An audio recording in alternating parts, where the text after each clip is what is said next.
Go. Para po sa kanya, how did your family and friends react to your birthday? Well, at times na nagkakaroon siya ng behavior na unbearable, ang tanging solution lang namin dyan is by kausapin siya ng maigi.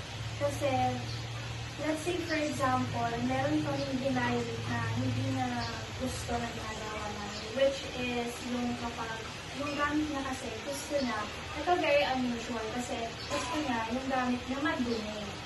And hindi naman syempre as Filipinos, di ba, kailangan malinis tayo sa lahat ng bagay. So, at the times na need na namin baguhin or linisin or ilagay sa laundry yung blanket niya, yung medyas niya, nagagalit siya, sobrang nagagalit siya, gusto niya madumi.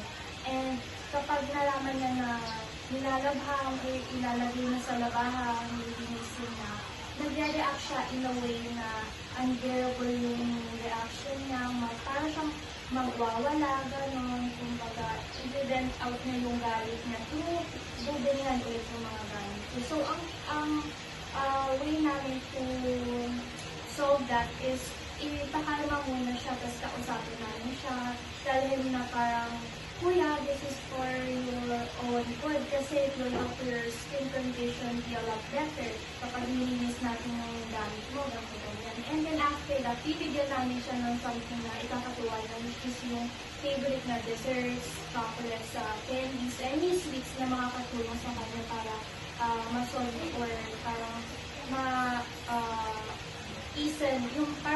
up yung mind niya dahil sa reaction na na-release niya.